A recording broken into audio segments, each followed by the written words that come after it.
Okay. இந்த செக்ஷன்ல நான் இப்ப என்ன பார்க்க போறேன்னு பார்த்தீங்கன்னா, அங்கட பிரிண்டிங் ஆப்புக்குரிய அந்த ஒரு பிரெயின் ஸ்டார்மிங் உண்டு. நான் போத் என்னன்னா Google AI ஸ்டுடியோ பாவிச்சும், வந்து இப்ப இதில எங்கட ChatGPTன்ற இத பாவிச்சும் ஒருக்கா செய்யலான்னு பார்க்குறேன்.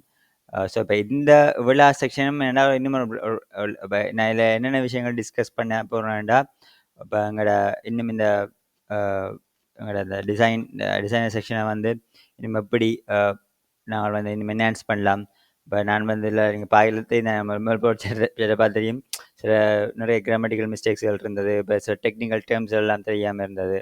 இப்ப இப்ப நான் இப்ப ஒரு இப்ப வேற நாங்கள் இன்னும் அந்த ஃபுல்லா என்னென்ன என்ன இத கிளிக் பண்ணா என்னென்ன மெனூஸ்கள் வரணும், அ இன்ன டூல்ஸ்கள் வரணும். இப்ப அப்படியான விஷயங்கள்லாம் நாம அதில பெருசா பேக்கேஜஸ் டிசைன மட்டும் தான் கொஞ்சம் ஃபைனலைஸ் பண்ணாங்க. ஸோ இப்ப இந்த செட்ல நாங்கள் இப்ப இன்னும் அத ஃபர்தராக பிரெயின் ஸ்டார்ம் பண்ணி நாங்கள் என்னென்ன என்னென்ன மாரியான மெனூஸ கொண்டு வரலாம். அ இத எப்படி இன்னும் என்ஹான்ஸ் பண்ணலாம். வேற இத நாங்கள் டெக்னிக்கலா இத செய்யக்குள்ள டேட்டாபேஸ் எப்படி டிசைன் பண்ணணும். அது சம்மந்தப்பட்ட விஷயங்கள தான் இதில நாங்க டிஸ்கஸ் பண்ண போறோம். இப்ப இத பாருங்க நான் இப்ப 2லயுமே குடுத்தாங்கன்னா, இப்ப 2 ஏஐலயும் இப்ப எங்களுக்கு எப்படி ரெஸ்பான்ஸஸ் வருது. இப்ப இன்னும் எப்படியான டெக்னிக்கல் வைஸா நாங்கள் என்னென்ன விஷயங்கள பார்க்க வேண்டியிருக்குது என்றதுக்காக தான் இந்த செட்ட நான் இப்ப போட்டிருக்கேன். ஸோ இப்ப செட்ட வாசிப்போம். ஸோ நான் ஒரே ப்ராம்ப்ட் தான் குடுத்துருக்கேன். நான் என்ன பார்த்தீங்கன்னா, முதலாவது நான் பார்த்தீங்கன்னா, இப்ப இந்த இந்த இதில காட்டிக்கிற ஃபோட்டோ நீங்க பார்த்தீங்கன்னா நான் ஆல்ரெடி அந்த மேல்போட்ட வீடியோல ஸ்டிச்லேருந்து நான் டெவலப் பண்ண அந்த ஃபோட்டோவ தான் இப்ப அப்லோட் பண்ணியிருக்கேன். ஃபைனல் ரிசல்ட்ட நான் அத அப்லோட் பண்ணியிருக்கேன். அப்லோட் பண்ணி போட்டு நான் அதில சில கேள்வி நான் இதான் நான் குடுத்த ப்ராம்ப்ட்டா இருக்கு. இப்ப நான் கேட்கிறேன். I am creating application for printing related organisation. So I need to develop a Canva kind of Canva மாரியான ஆப் தான் இது. Kind of app. So the requirement I got is when we have a design related to brochure, certificate, greeting card, we have a design, but there are placeholders to fill the information. தெரியுதா உங்களுக்கு certificates, brochure அதெல்லாம் போடக்குள்ள wedding cards, greeting cards எல்லாம் வைக்கலாம். உங்களுக்கு static text with place ஹோல்டரா இருக்கும். அந்த place ஹோல்டரா நாங்கள் பேருக்குன்றதெல்லாம் fill பண்ணுவோம் என்ன. ஸோ இப்ப எங்களோட மெயின் கான்செப்ட்டே டெம்ப்ளேட்டோட டிசைன் பண்ணி அத ஃபில் பண்றது எங்களோட வேலையா இருக்கும். We have to create a designer pages. If we provide the screenshot of the design via iBuild with a placeholder pointing functionality, we have to design the send out page where the placeholder things that we capture in the design would be fillable using the inline table. எங்களுக்கு 2 portion வரும். முதலாவது முதல்ல எடுக்கிறது ஒரு designer page தான் இது. இப்ப நாங்க என்ன செஞ்சுருவோம், டிசைன் எடுத்து போட்டு அதில பிளேஸ் ஹோல்டர்ஸ் இருக்குது தானே, அந்த பிளேஸ் ஹோல்டர்ஸ்க்கு நாங்க அத ஃபில் பண்றதுக்கு டேட்டாஸ குடுப்போம். இப்போ உதாரணத்துக்கு இந்த ஒரு ப்ரோஷர் ஒண்ணு செய்றோம். அந்த ப்ரோஷர்ல ஃபர்ஸ்ட் நேம், லாஸ்ட் நேம் தான் இருக்குமானா, அதோட டைனமிக் பாராமீட்டரா எங்களுக்கு வரும். So first name, last name இருக்கிற 100 பேருக்கான டீட்டெயில்ஸ் நான் இப்ப என்ன செய்றேன்னா, ஒரு இன்லைன் டேபிளுக்கால ஆட் பண்ணலாம்னு மாரி சொல்லியிருக்கிறேன். ஆனா ஃபியூச்சர்ல எங்களுக்கு ரிக்வயர்மெண்ட்ஸ் சிஎஸ்சி எல்லாம் அப்லோட் பண்ணணும்னு சொன்னா, அத பேந்து பார்ப்போம். பேந்து பார்ப்போம். இப்ப இதில பார்த்தீங்கன்னா, நான் இப்ப நான் இப்ப இந்த கோல் என்னன்னா, இந்த டிசைன் பேஜஸையும் சென்ட் அவுட் பேஜையும் கிரியேட் பண்றதுக்கு தான் நான் மெயினா இந்த சட்டைய எடுத்து நான் பிரெயின் ஸ்டார்ம் பண்றேன். அதில பார்த்தீங்கன்னா, டெக் பிளான் பார்க்கையில நான் ஃப்ரண்ட் எண்ட் கேட்டிருக்கேன் front end React with TypeScript, Tailwind CSS version 4 5 கேட்டிருக்கேன். அதே மாரி இப்ப பேக் எண்டுக்கு .NET கோர், மைக்ரோசாஃப்ட் எஸ்கியூஎல் சர்வர போட்டிருக்கேன். அப்படி குடுத்துட்டு let's begin our discussion and start this. So இதே ப்ராம்ப்ட்ட தான் நான் என்ன செஞ்சேன்டா, அதே ChatGPTல குடுத்துட்டு இதில பார்த்தா தெரியும். நீங்க வாசிச்சு பார்த்தா தெரியும். இத கொஞ்சம் நான் இது பண்றேன். பார்த்தீங்கன்னா, இதான் இதான் இது. அதே அதே அந்த ப்ராம்ப்ட் தான் இதுலயும் திருப்பி காப்பி காப்பி பண்ணிக்கிறேன். ஸோ இதில பார்த்தீங்கன்னா, நான் 2ம் எங்களுக்கு என்ன மாரியான ரெஸ்பான்ஸ் தருதுன்றத பத்தி ஒருக்கா பார்ப்போம். சரிதானே? இப்ப நீங்க பார்த்தீங்கன்னா, இப்ப ஏஐ ஸ்டுடியோக்கு வந்தா, அதில என்ன சொல்லுதுன்னு பார்ப்போம். இதான் தந்த அந்த ரிப்ளை. இப்ப excellent. This is a fascinating and well-defined project.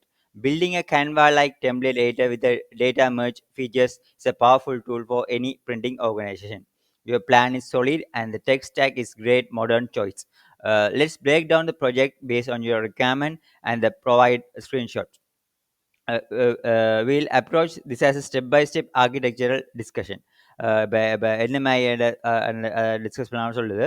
இப்ப இது ஃபர்ஸ்ட்டா நான் ஒரு டிஸ்கஷன் மெத்தட்ல ப்ராம்ப்ட்ட குடுத்தேன் நான். எடுத்த கோட் எழுத நான் சொல்லல. ஏன்னா நான் இத இன்னும் நான் இந்த செட்ல கோடிங்கே போகல. நான் ஃபுல்லா எப்படி ஆர்க்கிடெக்சரல் டிசைன், டெக்னிக்கல் ஸ்பெசிஃபிகேஷன் எப்படி இருக்குன்னு நம்ம பார்க்க போறோம். First, let's establish the core concepts. அதில் பார்த்தீங்கன்னா template it's a design created and design editor canvas. It's a collection of static elements like background shape, a company logo, a placeholder elements like customer name, profile picture அப்படி சொல்லுவாங்க டெம்ப்ளேட்டில் அப்படி இருக்கும் இந்த மாதிரி data settle this information that we will be filled into the placeholders. This could be a single record for one certificate or multiple records for mail merge of 100 greeting mail அப்படிலாம் features எல்லாம் இப்போ வாசிகளும் இதுட்டேனும் புது புது ஐடியாக்கள் எடுக்கலாம் mail match அப்படின்னு சொல்லுது இப்போ generated document வகையில் this is the final output, a template match with the record from the data set. This is what gets printed.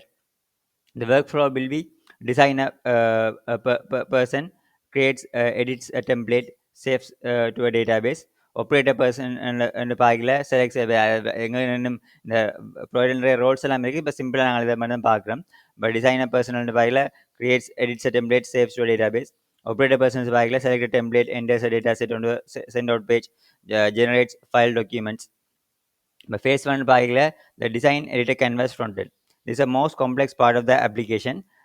இதான் நாங்கள் canvas page எப்படி இருக்க பார்க்க போகிறோம். Let's break it down using your screenshot as a guide. பார்த்தீங்க இதில் தான் முக்கியம், இதில் தான் ஸ்க்ரீன்ஷாட் கொடுக்கலாம். நாங்கள் இன்னும் ப்ராம்ப்டை வந்து ஈஸியாக இருக்கலாம். ஏன்னா சும்மா எழுதிக்கொண்டு இருந்தால் அதுக்கு இப்போ செவலாங்க நாங்களும் தேவையில்லாமல் இது பண்ணி கொண்டு இருக்கணும். இப்போ கோ ஆர்கிடெக்சர் பார்த்தீங்கன்னா ரியாக்ட் ப்ளஸ் டைப் ஸ்கிரிப்ட். இப்போ ஸ்டேட் மேனேஜ்மெண்ட்டுக்கு பார்த்தீங்கன்னா இல்லை அதே நானும் சும்மா வெறும் ரியாக்ட் டைப் ஸ்கிரிப்ட் கொடுத்தேன்னா நான் மைண்டில் வச்சுருந்தேன் அந்த கட்டாயம் ரிடக்ஸ்லாம் பாவிக்கணுமெண்டு. ஆனால் அதுவே எங்க சொல்லுது ஏன்னா ஏதாவது ஒரு காம்ப்ளெக்ஸான சிம்பிள் அப்போ நாங்கள் வெறும் ரியாக்டிவில் வச்சு பண்ணி செய்து போகலாம். இல்லை வந்து இப்போ காம்ப்ளெக்ஸான ஆப் அண்ட் வெரைக்கில் வந்து நாங்கள் ரிடக்ஸ்லையும் இப்போ ஸ்டேட் மேனேஜ்மெண்ட் வந்து ஒரு முக்கியமான விஷயமா இங்கே இருக்குது இந்த ஆப்பில். The state of the canvas, all the elements, their position, properties, which one is selected is complex. Using a state management library is highly recommended. அதுதான் ஒன்று நாங்கள் இப்போ Redux toolkit பார்க்கலாம், அதை ஸ்டாண்டர்ட் பார்க்கலாமா. Redux toolkit பார்த்து எங்களுக்கு என்ன excellent choice for complex structured state. It would be a manage an array of canvas elements, the selected element ID, document properties like size, history for undo and redo, etc. Zustan, a lightweight alternative if you prefer a simpler API. இந்த இப்போ வந்து பார்த்தீங்கன்னா அடுத்தது வந்து எங்களுக்கு state management ஒன்று தேவை. மற்ற வந்து எங்களோட அடுத்த மெயின் முக்கியமே எங்களை கீறுறது என்ன கேன்வஸ் ஏரியா மெயின் முக்கியமான விஷயம். அது பார்த்த போனா இந்த canvas library. You need a way to render manipulate graphics. You have two main options. ஒன்று வந்து டொம் பேஸ்டான லைப்ரரி பாய்க்கலாமா, அதுதான் ரியாக்ட் டிஎன்டின்னு பாய்க்கிறேன் நான் ரெக்ட் தான் பாய்க்கிறேன். You render divs image and make a draggable, resizable and rotatable. This is simpler to start with but can become a slow with many elements. ரெண்டு பேர் இதுன்னு இல்லை நீங்கள் பார்த்தீங்கன்னா இது வந்து இப்போ டொம் பேஸ்டானது. மற்றது பார்த்தீங்கன்னா கேன்வஸ் பேஸ்டானது ரியாக்ட். இப்போ இதுக்கு வந்து அதுக்கு by library React Konva. This use HTML5 canvas element for rendering. It's built for high performance graphics application and it's a better fit for true design tool. I strongly recommend React Canva for this project. இப்போ பார்த்தீங்கன்னா இதில் வந்து எங்களுக்கு கூட கேன்வஸுக்காக போகிறோம் கூட பெட்டராக இருக்கும். ஏன்னா ரீசைசபிள் ஆப்ஷன் எல்லாம் உங்களுக்கு தேவையான இப்போ என்ன டாக்குமெண்ட் எல்லாம் ரீசைஸ் பண்ண வேண்டிய இருக்கும். ரீசைஸ் பண்ணிக்கலே வேறு எலிமெண்ட்ஸ் மாறுதான்றதெல்லாம் ஒரு நாள் பார்க்கணும். ஸோ அந்த ஃபீச்சர்ஸ் வந்து இங்கே ஒரு முக்கியமாக இருக்கும். ஸோ இதில் நான் நோட் பண்ணலாம். ஸோ டெக்னிக்கலான இதுகளில் இப்போ நான் என்ன சொல்ல வரேன்டா சில வேறங்க. இப்போ நாங்கள் வந்து A4க்கு ஒரு இதை செய்யிட்டோம், ஒரு டிசைன் செய்யிட்டோம். ஆனால் இப்போ அந்த இப்போ நான் டாக்குமெண்ட்டை டாக்குமெண்ட் சைஸை மாற்றினோம்டா எங்களுக்கு அந்த டாக்குமெண்ட்டுக்கு ஏற்ற மாதிரி மற்ற எலிமெண்ட்ஸும் சைஸ்கள் மாறுதா என்ற பெரிய யோசிக்கணும். ஸோ அதே ஒரு இதில் நாங்கள் குடிச்சு வச்சுருவோம். அது நான் ஃபியூச்சரில் கேள்வியாக கேட்பேன். ஸோ நான் இப்போ சொல்கிற ரெக்காமெண்ட் என்னென்ன விளங்கி இருக்குமென்னு நினைக்கிறேன். இந்த பாக்கெட்டில் வந்து அடுத்த பார்த்தோம்னா the component breakdown. Let's map your screenshot to React components. இப்போ பார்த்தீங்கன்னா உங்களுக்கு என்ன தேவை. இப்போ ரியாக்டில் டெவலப் பண்ணிக்கலாம் வந்து இப்போ எடிட்டர் லே அவுட் .txs என்ற ஃபைல் நான் டைஸ்டைய the main component that holds a 3 column layer தானே. இப்போ உங்களுக்கு ஆல்ரெடி தெரியும். இப்போ 3 சைடாக என்ன லெஃப்ட் டூல் பார் இருக்குது. இல்லை பார்த்தீங்கண்ணே நான் முதல் போட்ட சட்டுக்கும் இப்போ முதல் பார்த்த வீடியோவுக்கும் இதுக்கும் நிறைய டெக்னிக்கலாகவே அதே நல்ல வசனங்கள் எழுதிடுது. பார்த்தீங்கன்னா left tool bar contains buttons for image, text, shapes. Clicking buttons add a default element to canvas. Dispatches a Redux action like add element. பாத்தீங்க அதுவே எங்களுக்கு Redux வச்சு எப்படி யூஸ் பண்ணணும்னு சொல்லி தருது. இப்போ top header.txs manage the file name annual report அப்போ top headerல வந்து எங்களுக்கு annual report page size அந்த save status அதெல்லாம் சொல்லணுமாம் canvas அந்த ஏரியாவில் என்ன இருக்குது the heart of the editor it will use a react canvas stage and layers components it will map over the canvas elements from your redux uh, redux to uh, render corresponding component for each text image react it will handle element selection clicking an element updates the selected elements in the store. It will include the transformer component, transformer from convert to show resize rotate handles என்னென்ன features எல்லாம் இல்லை இருக்கும்னு சொல்லுவேன் எங்களுக்கு resize பண்ணுற features rotate பண்ணுற feature அது எல்லாமே இருக்கணும்னு சொல்லுது எங்களுக்கு இப்போ அந்த ப்ராப்பர்ட்டிஸ் மேலே பார்த்தீங்கன்னா ரைட் சைட் பாரில் வந்து the compounds listen to a selected element ID from the Redux store. If an element is selected, it fetches the data and display the appropriate controls. It will use the conditional rendering. If selected element is a text, show the heading compound properties. If selected element type is image, show the portrait image. Okay, but என்னடா நான் இது வந்து நான் கொடுத்த கொஞ்சம் இதில் இல்லை நான் எக்ஸ்பீரியன்ஸ் என்னன்னா ரைட் சைட் பார் பார்த்தீங்கன்னானே அதில் மெயின் கான்செப்டே என்னென்னா வந்து எங்களோட அந்த எலிமெண்ட் வந்து லேயர் பேஸ்டான இதை நான் பார்க்குறேன் இப்போ நீங்கள் ஒன்று கிரியேட் பண்ண அது ஆக்சுவலாக ப்ராப்பர்ட்டி பேனல்னு சொல்லிடாது அது கொம்பவுண்ட்ஸ் பேனல்னு சொல்லணும் அது வந்து இங்கே பிள்ளையா சொல்லி இருக்குது ஸோ இதை நீங்கள் கொஞ்சம் ஒமிட் பண்ணுவோம் ஸோ இதெல்லாம் கொஞ்சம் இதை பார்க்கணும் இல்லை ஸோ அப்படியான இதில் நான் ரிவைஸ் பண்ணிக்கல ஏன்னா நான் என்ன ஐடியான்னு இதை சொல்கிற மாதிரி பார்க்க போனால் இப்போ டெக்ஸ்டில் கிளிக் பண்ணால் அந்த மேல் இப்போ உதாரணத்துக்கு அந்த டிசைன் பார்ப்போம் அந்த ஓகே அது இல்லை பார்த்தீங்கன்னா இந்த ஐடியா நம்ம இமேஜை கிளிக் பண்ணால் மேலே இந்த இப்படி ஒரு பார் ஒன்று வரும் சரி அந்த அந்த அந்த அந்த அந்த டொப் பார்லாம் நாங்கள் மாறுமே ஒழிய இதுகளில் மாறுற மாதிரியான பிளான்ஸ் எனக்கு இல்லை அதுதான் சொல்லியிருக்கிறேன்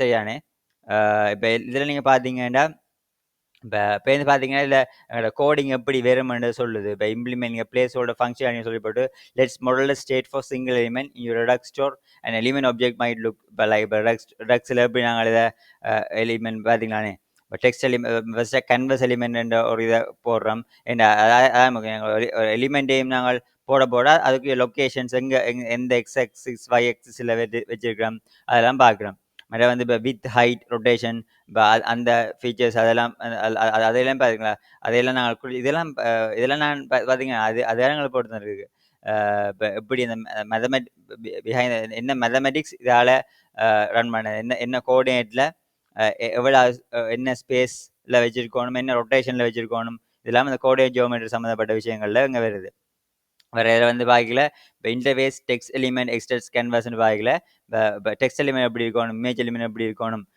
அதுக்குரிய சில இதில் போட்டு அதையும் ப்ராப்பராக வந்து இப்படி அந்த ஒரு எக்ஸ்டென்ஸ் மேட் எழுதிக்கிறோம் பற்றி இங்கே தந்துரு ஃபோன் ஃபேமிலி பார்த்தீங்கன்னா அது தேவை டெக்ஸ்ட் வரைக்கலாம் அந்த அந்த ஃபோன் சம்மந்தப்பட்ட டீட்டெயில்ஸ் எல்லாம் நாங்கள் வந்து ஸ்டோர் பண்ணுறோம் அதே இமேஜ் வரைக்கும் எங்களுக்கு அந்த ஃபோன் சம்மந்தப்பட்ட விஷயங்கள் தேவையில்லை ஏன்னா பிளேஸ் ஹோல்டர் வேறு ஃபியூச்சர்ஸில் வேண்டாம் இப்போ இமேஜஸை என்ஹான்ஸ் பண்ணமாண்டா அதில் கலர்ஸை கூட்டி குறைக்கல அது எல்லாம் வந்து இருப்பாங்க இப்போ பார்க்கத்தான் இப்படி கோடிங் எழுதமாண்ட ஐடியாஸும் எங்களுக்கு இல்லையே இருந்தால் ஜெனரேட் ஆகுது இங்கே properties panel.txs when editing a text element you will have a content type toggle இது ஓகே அதான் you will have when அதை வந்து ஸ்டாட்டிக்காக பிளேஸ்ஹோல்டர் மாற்றலாம் மேம் இப்போ static is chosen is placeholder is false and the user edit the text property directly the placeholder is chosen is placeholder is true you will show an input field of the placeholder key the text property on the canvas could be automatically updated to show placeholder key to make it visually distinct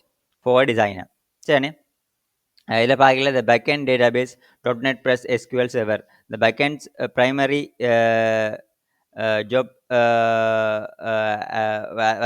other backend டிசைனை பற்றி சொல்லுது but database ஸ்கீமாவில் வந்து எப்படி போடலாம்னு சொல்லியிருக்கு simple effective schema could be டெம்ப்ளேட்ஸுக்கோ table create பண்ணிட்டான் சரி template ID name page with page height created updated அதை கொடுக்கட்டாம் இப்போ டெம்ப்ளேட் எலிமெண்ட்ஸ் டேபிள் பார்த்தா templates table have template elements இதை வந்து பார்த்தீங்கன்னா ஒரு ஃபாரின் கீ ரிலேஷன் ஒவ்வொரு டெம்ப்ளேட்டில் ஒரு போர்ஷன்ஸும் அப்படி எலிமெண்ட் ஐடி என்ன அப்புறம் அது டெம்ப்ளேட் ஐடி டைப் என்ன அப்புறம் அந்த ப்ராப்பர்ட்டிஸ் எல்லாமே ஒரு ஜேசனாக வந்து ஸ்டோர் பண்ணுறோம் அப்புறம் வந்து இதில் வந்து பார்க்கல இப்போ API endpoints ASP.NET Core web ஏபிஐயில் பார்க்கல அங்கால பார்த்தோம்னா, இப்ப ரிட்டர்ன்ஸ் லிஸ்ட் எப்படி ஏபிஐஸ் நாங்க எழுத போறோம்ன்ற டீட்டெயில்ஸ வந்து இங்க எல்லாம் ஐடியா இருந்திருக்கு. இப்ப சென்ட் அவுட் பேஜ் அதான் இது இது வந்து எங்களோட editor page. Send out page எப்படி இருக்கும்? சென்ட் அவுட் பேஜ்ல நாங்க ஒரு டெம்ப்ளேட் கிரியேட் பண்ணி போட்டு டேட்டாஸ் எல்லாம் குடுத்து அத ஃபில் பண்ணுவோம். அதில பார்க்கிற the page is much simpler than editor. Fetch templates placeholder. The page starts by letter the user selects the templates. Once it makes a call to for the front end, the filters returns objects via is placeholder to it collects all the unique placeholder keys values. User full name, user profile picture, date of issues அப்படிலாம் குடுத்திருக்கு. And when dynamically build table to collect placeholder keys become the column of your inline அதான் டைனமிக்கா தான் வரணும் என்ன அது முக்கியமான விஷயம். ஏன்னா இப்ப ஒவ்வொரு டெம்ப்ளேட்டுக்கும் இப்ப ஃபுல் இதில் பாராமீட்டர்ஸ் எல்லாம் மாறும். ஸோ அதோட முக்கியமான கீ ஃபீச்சரா இருக்கு சென்ட் அவுட் பேஜ்ல. You will manage the table data in a local React state const rows set rows you state. The UI will map over the rows array to render table rows and for each row map over the placeholder key to render the input fields. Handle data submission. When the user clicks the generate or export button, the front end sends the template ID and rows array your data set to a new backend endpoint. endpointல வகையில post API generation template ID பாடியில இப்போ இதை வந்து நாங்கள் இப்போ இப்படித்தான் ஏபிஐக்கில் எழுதாமண்ட கொடுத்துருக்கோம். ஒரு பேக்கெண்ட் ஜெனரேஷன் லாஜிக் பேக்கில் the backend receives the request for each object in the data array. It would fetch the templates definition, use PDF generation library, iterate through the template elements. If elements is static, draw it as the placeholder looks up the placeholder key in the current data record and corresponding value. Save the generate PDF. So அதெல்லாம் இருக்குங்க. இது எல்லாமே back end எழுதி நாங்கள் real டைம்லயும் செய்யக்கூடிய மாதிரி இருக்கணும். பாருங்க இதில் வந்து நாங்கள் ஒரு ஏபிஐ இதில் இதில் இதை வச்சு டிஸ்கஸ் பண்ணிங்க மெயின் கீ பாயிண்ட் சொல்கிறேன். எங்களுக்கு வந்து இந்த இந்த ப்ராஜெக்ட் வந்து ஒரு என்ன என்ன சொல்லுங்க ஆகும் ஒரு ரியல் டைம் ஒன்று சேவாக இருக்கு. நான் வெப்பில் பார்க்குறேன். நான் சேவ் பண்ண இப்போ ஒவ்வொரு டாஸ்கையும் சேவ் பண்ண எப்படி ஒரு ஏபிஐ கோல் போய் கொண்டு இருக்கணும். பார்ப்போம் அந்த ஏபிஐ கோலை வந்து சொக்கெட்ஸுக்கால செய்யலாமான்றபடியும் பார்க்கணும். ரியல் டைமாக சேவ் பண்ணுறதுக்கு ஏதாவது சொல்யூஷன் இருக்கா அந்த படி தான் தேடி பார்க்கணும். ஸோ அதை நான் இன்னும் இல்லை டெக்னிக்கல் கேப்சர் பண்ணல. அது ஒருக்கா பார்ப்போம். அல்லது இப்போ ஏதாவது இப்போ மவுஸை கிளிக் பண்ணி போட்டு அதை இப்போ லீவ் பண்ணிக்கல அப்படி ஏதாவது நடக்குதா அந்த மாதிரி அது அப்படி இவெண்ட் மேட்டுக்காலையும் அந்த அந்த செட்ஸ் இல்லாமல் போடல இதில் செக் பண்ணி பார்ப்போம். இப்போ வந்து பார்க்கல let's begin your first steps. This is a big project, so let's start with a small concrete goal. Goal for week 1 so like create a static version of the editor UI and set up canvas. அதில் பாருங்க இது வந்து உங்களுக்கு இப்படி ப்ராஜெக்டை create பண்ண steps சொல்லுது. இப்போ NPX create React app my design editor நாங்கள் வந்து வைட்டாலையும் செய்யலாம். வைட்டால் செஞ்சால் கூட எல்லாமே இருக்கும். டெம்ப்ளேட் டைப்ஸ் இன்ஸ்டால் டிபெண்ட்ஸ் இப்போ டைல்வின் சிஎஸ்எஸ் அதெல்லாம் நீங்கள் இப்போ எடுத்து போட்டிங்கன்னா சில பல புது வெர்ஷன்ஸ் எல்லாம் வெறும் இப்போ இது பண்ணலாம். போஸ்ட் சிஎஸ்எஸ் ஆட்டோ ப்ரிஃபிக்சர் இதெல்லாம் வருது. configure tailwind CSS according to its official documentation. Build a layout, editor layout, left toolbar, top header TXS, properties panel.tx components. Use Tailwind CSS to create a 3-column layout. For now, it can be complete static with a hard-coded content. Basic canvas while your canvas TSX set up a basic canvas stage layer. Hard-coded single React text commands inside it to verify the canvas is working. It gives you a solid visual foundation to build up on. From there, the next logical step would be introduce a Redux to manage the state of these hard-coded elements, make them dynamic. This is an exciting project. Feel free to ask about specific part of the breakdown, and we can dive deeper. What part of your would you like to focus on the first? Okay. So இப்போ இது வந்து பார்த்தீங்கன்னா இப்போ இப்போ இதாங்க Google ஏஐடிலேருந்து வந்த reply. மற்ற நாங்கள் அடுத்த சேட்டில் வந்து நாங்கள் இப்போ இதோட ஒரு ரிப்ளை முடிஞ்சிருக்குது. இப்போ நான் மற்ற ரிப்ளைஸை இப்போ பார்ப்போம். இப்போ அடுத்த இதில் வந்து நாங்கள் இதை பற்றி பார்ப்போம். நாங்கள்